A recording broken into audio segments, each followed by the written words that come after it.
Hello, everyone. Good evening. I am Zacharias, and together with Marcelo, today we will be talking to you about the personal agent platform landscape. I will be talking about OpenClaw, and then Marcelo will be presenting some alternatives.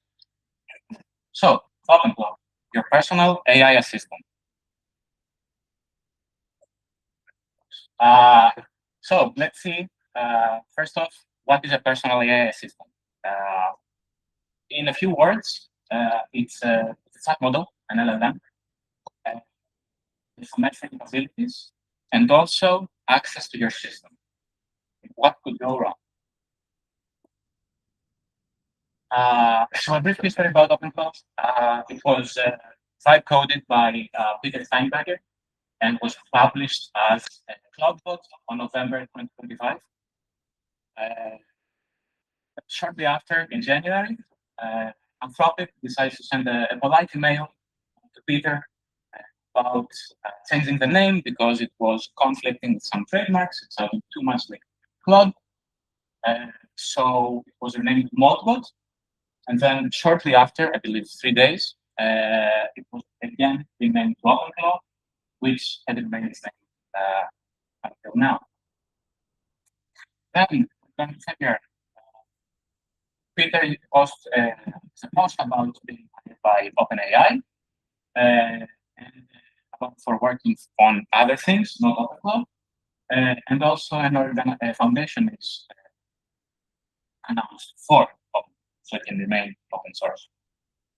And then this month, March 26, OpenClaw raises 300,000 stars on GitHub, making it just shy of the top 10 projects on the site.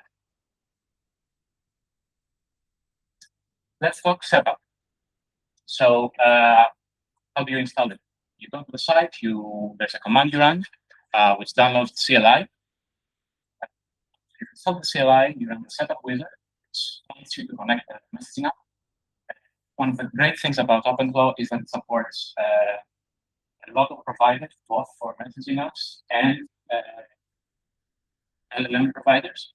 So you can choose your favorite message app, whether that's WhatsApp, Discord, Telegram, whatever it is. You connect that. Afterwards, you can connect the model. So you can use the providers it has. It supports all the frontier models. It supports local models, anything you want, pretty much. And then after that, you're good to go. You just have a gateway, which is a daemon that you're supposed to run 24/7 on the machine you've installed OpenClaw. And then you're good to go. You can start chatting. So how do you actually use it? As I said, you connect the chat, and you can write messages to it, and it's like messages to chatbot, as you know. And based on the prompts, you can answer questions like a normal chatbot. You can run terminal commands, read and write files, use a web browser, schedule jobs. One of the most important things is it can wire itself up to other services, which practically means you don't need to write any code. Well, you didn't write any code already, but you don't need to write any code to integrate it with anything you want, pretty much. Let's talk core components. So it's these 6. So OpenClaw has inputs, like the message you sent to the chat. A gateway, as mentioned, which is a router that sends the message to the agent. Memory, so you can persist memory for long-term tasks. Agent sessions, which is basically your chat thread. Tools, which allow OpenClaw to do the aforementioned things, write files, open a browser, and so on and so forth. We'll talk more about this in a minute. And then skills and plugins, which is how you extend OpenClaw. And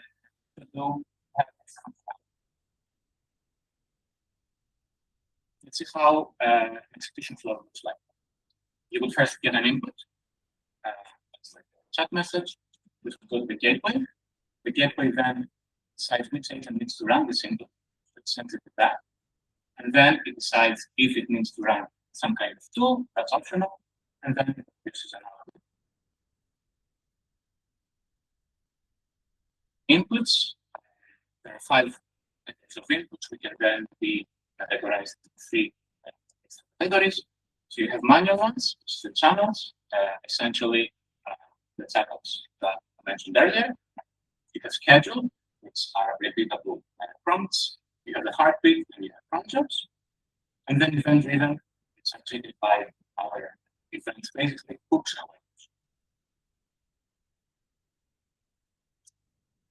As I mentioned earlier, channels supports a lot of the channels you use every day. So you can choose your favorite one on active and then chat away, even while you're not on your computer.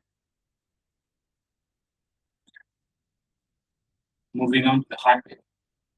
This is essentially a health check that comes every 30 minutes, which you can attach prompts, and the usage for this is to do periodic checks for unboxing things. So you check your email, you review calendars, check all the background tasks. And the way you set this all up is a markdown file. That's on the folder that OpenClaw set up. And a small tip here, it's best to keep this small since it runs a lot, 50 minutes, so it doesn't burn out your package. Moving on to cron jobs, you know them below. They are jobs that basically run at specified time.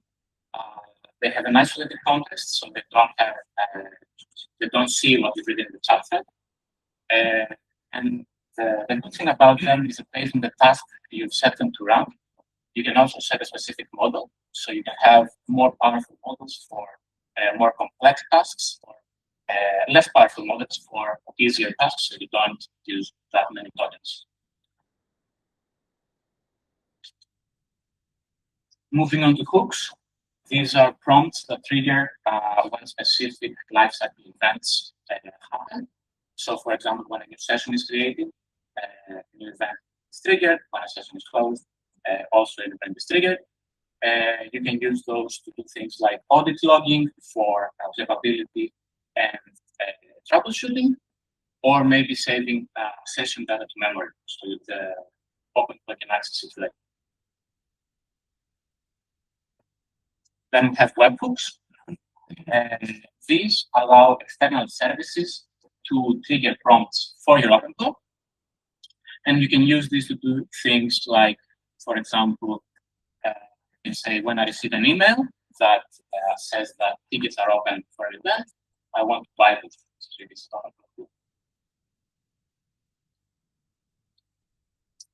Then we have the gateway, moving on from inputs. The gateway is essentially the router that takes the prompts and gives them to the agent.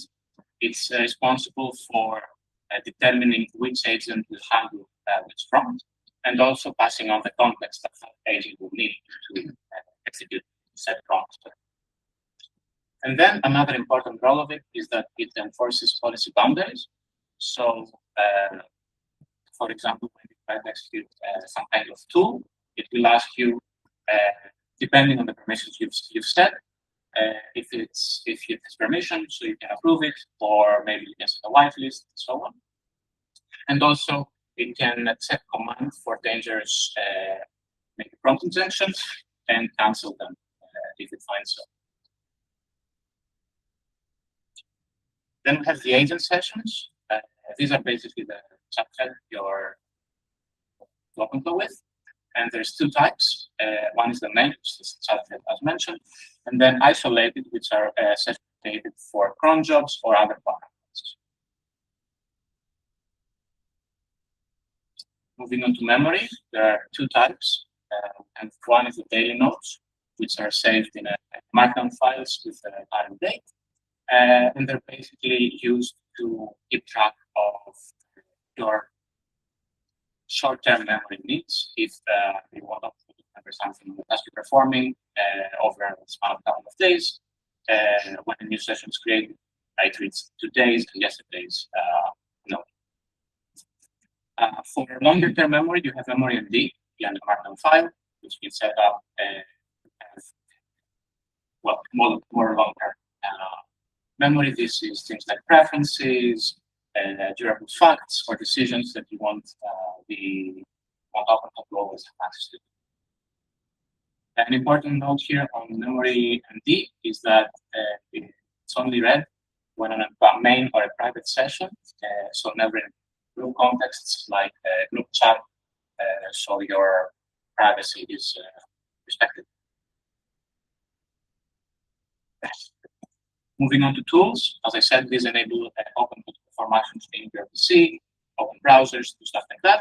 We have system, which allows it to write files or run commands, web tools, which are unified pages, set up web automations, communications, or sending messages for inside channels, and orchestration for scheduling the aforementioned cron jobs or spawn other subsessions. Then we move on to skills. These are basically the agentic skills you're used to if you coded with agents recently. It's the open standard set by Anthropic. It's basically markdown files in combination with sometimes scripts which guide the agent behavior. And I tell it how to do certain things, so it doesn't need to figure it out from scratch. For example, you can set up a flight price comparison skill, which checks the prices on flights you're looking for. This might have some complexity because it needs to interact with the browser, click some buttons, set up the desired dates, and so on. So you can set up a skill to automate all that. There are, when you install OpenClaw, it has some built-in skills, around 50, I think. Most of them are disabled by default, and you can enable them as it suits you. Then you have community skills, which are skills that other people have created, and you can find them on a platform called ClawHub. One thing to note here is that these can be very insecure because they're written by third people, and as we know, the AI is a rapidly evolving sector, and there are a lot of vulnerabilities in general. So I would advise against actually using ClawHub and installing skills, third-party skills. I would stick to the building or making your own. You can do the playlist challenge. You can tell I want to create a skill for flight price comparison, for example, or a news for other skill. Then we have plugins, which is also a way to extend OpenClaw with extra features. The difference from skills is that these are code modules, so they're basically NPM packages that you can use to extend OpenClaw. For example, Microsoft Teams integration happens through a plugin as opposed to other integration.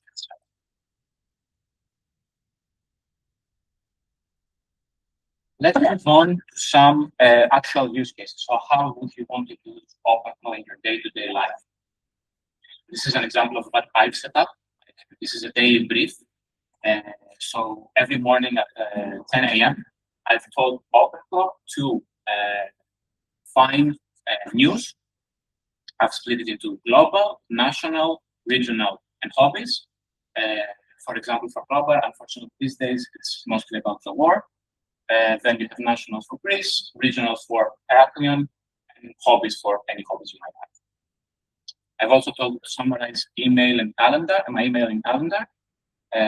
Just a small note here, I can actually connect my email and calendar. I've made a sandbox user with a fake email and calendar. I will explain why a bit. Then monitoring, you can set up watch lists for things you're interested in. Maybe you're looking for a new car, maybe you're looking for a new house. So you can have off scrape the web, specific sites you're interested in, and it will let you know each morning price drops, listing is posted, and so on. You can also set it up to find local events interactive here. So if there's something on the weekend that I will have to search to find, I get my morning feed.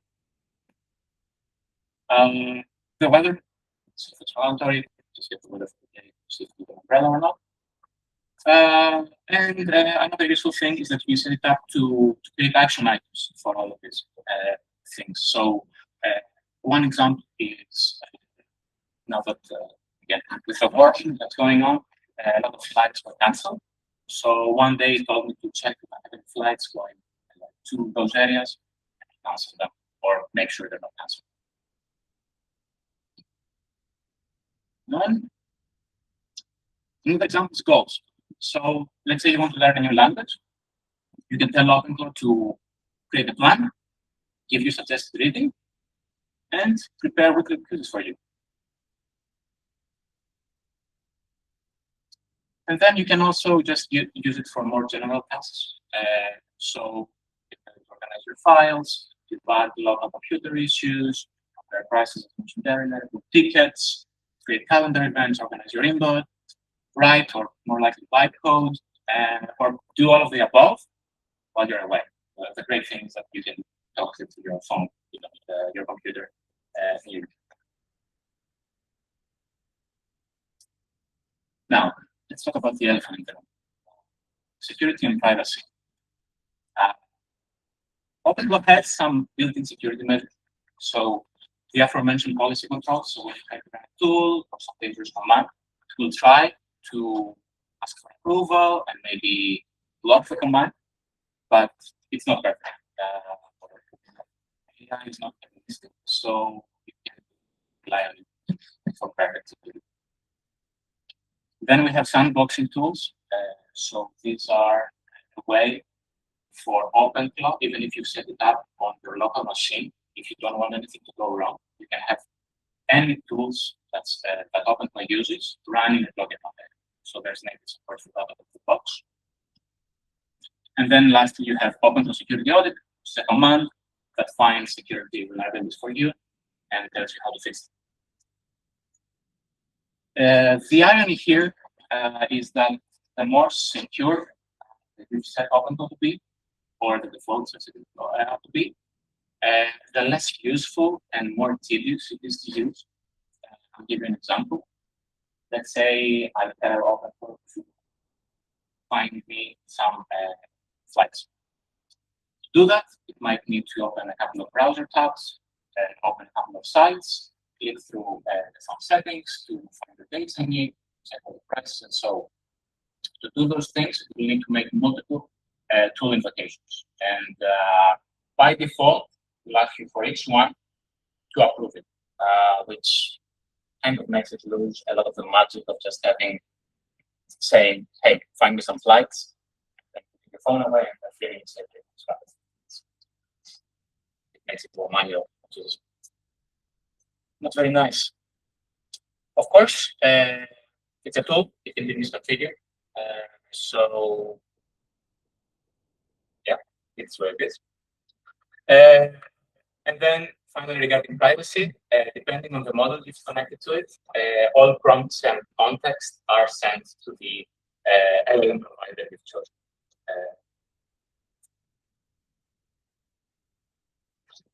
Some setup recommendations if you plan to try and open by yourself. First off, I want to get out of the way that I recommend to experiment with OpenClaw, but not really set it up with your personal information.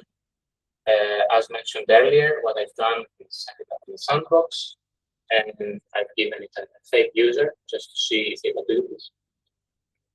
So yes, run it in an isolated environment with a Slack container or a dedicated host. It's set up on your machine, like a throwaway machine, or there are applying also services that provide hosting for it. And for privacy conscious people, you can use local models. So Llama and all the models it provides can be used in place of the frontier models. The other two come hand in hand. It's limiting high-risk tools and keeping the approval gates. So while you can configure OpenClaw fully open, you use tools without asking permission, but obviously not a great idea unless you know what you're doing. Even then, probably wouldn't do it. And finally, just audit regularly with the command earlier. This is a quote from OpenClaw docs themselves. They say that there is no perfect secure setup. So even they acknowledge that there's risk involved in doing this. Finally, we have cost. Well, it all depends on your usage, of course. It depends on what model you've connected, how expensive that is, how many times. So the more complex prompts, and then the higher frequency you use them in, the higher cost will be. I'll give you an example. While preparing this presentation the past couple of weeks, I went through about $40 of worth of tokens. So this is with OpenAI Codex. So yeah, some ways to reduce the cost is, as mentioned, to limit the high frequency prompts. You can also, what I've done, for example, is use subscriptions over token-based setups. So I'm using the OpenAI subscription, which is like $23, but it allows you to burn more tokens than you actually pay for. So I would suggest that instead of using pay per token model. You can use local models, although I'm not sure how much more cost-effective it is, because instead of paying for the token, you're paying for the electricity you're burning. And finally, there are some free alternative models online there. There's OpenClaw, which does offer some free models, although I haven't used it, so I don't really know how far that will get you. I think we can leave the demo for the end, after Marcelo was talking as well. But yeah, any questions?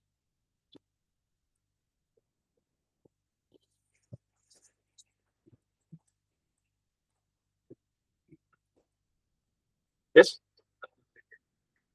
The first example. Mm-hmm. Yes, I can go there. I know that you were playing around, find out what is the group. But what did you gain by using OpenClaw instead of the traditional way, setting up some RSS feeds, Yeah.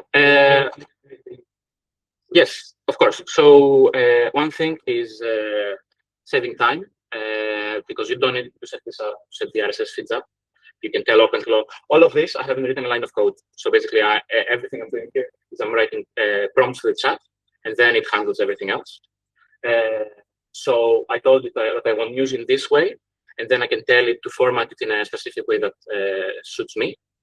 And also, some of these are more complex queries, like the monitoring. For example, it needs to scrape a few sites, the prices, aggregate them, and so on and so forth. So that's the benefit of it. And one say without summary. Mm-hmm. Is there any text for that? It's text, so it sends me a chat message. Yes, all of this is a chat message essentially. You can set it up to be more complex. So you, for example, I don't know, you can set it up with Notion to create a page for you, like so you can read it. You can pretty much do anything you want because it can write code. So yeah, the limit is your imagination, pretty much, and the cost, the tokens you're burning through. Yes? What is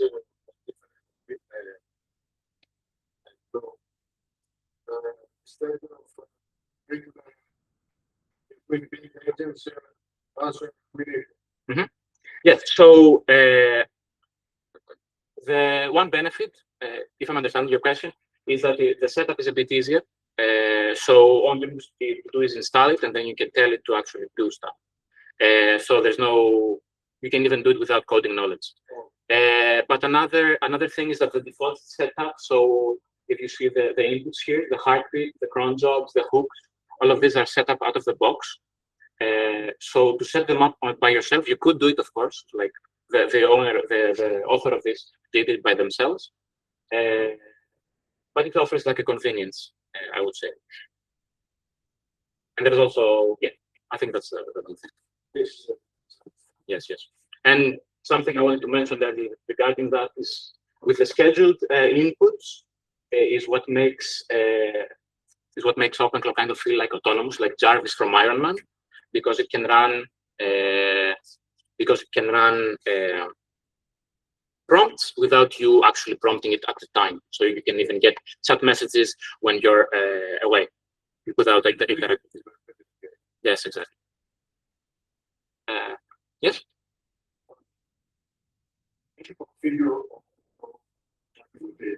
Yes, 100%. Apart from the initial installation that I said, everything else you can do it by chatting. You don't need to do pretty much anything else. It might ask you, for example, if you tell it to visit the site and the site is a CAPTCHA, it might ask you to solve that CAPTCHA for it, but that's the extent of it. Everything else it can do it by itself. That's one of the beauties of it. Yes, it is. How do you do the tasks? Can you, for some reason,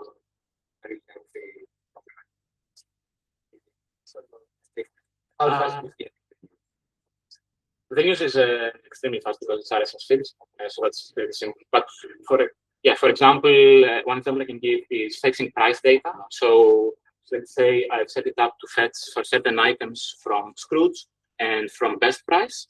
Scrooge has a bot protection program, so you have to use workarounds to get through that, and it might take longer than it normally would. But I haven't run into the issue of it timing out. It can error out, of course, and it might not respond to you at all, but then you just tell it, is everything okay? And maybe retry. It depends on what you check. And of course, it depends on also the agent you use. The more powerful agent, typically the faster and the more capable. Yes? Have you ever tried to let several work together on something and communicate through a channel like Telegram? I haven't done that. There's a good. I didn't mention it here because of time, but there's a good. It was a good social experiment. Let's say it was called Maltbook, which let people essentially. It was a social media platform for Claw agents, and it let them communicate with each other. But I don't know. I feel that's a bit dangerous because. Oh yeah. Yes, absolutely. But yeah, I don't know. It feels a bit dangerous to me, and the amount of tokens you can burn if you let it run in a loop. So yes, I would watch out for that. But yeah, it's definitely like interesting. Yeah, but it's an interesting topic. That's also the last study showing that they're evolving and they're becoming also suspicious towards other agents. So they are starting to understand that the other agents are also not friendly towards them. Yes, yes. It's interesting. It's a bit scary, but yeah. Hopefully, they won't get sentient anytime soon. Yes. What is the minimum hardware requirement? They're on the docs, but it's pretty minimal. I think it's 4 gigabytes of RAM. I think I don't remember the rest. To be honest, it's on the docs. I'll be lying to you, but it's not anything crazy. A lot of people have what they've done is they buy Mac Minis essentially. And they run a local model and also open. There are also more lightweight alternatives that will be speaking in the next presentation. Yes.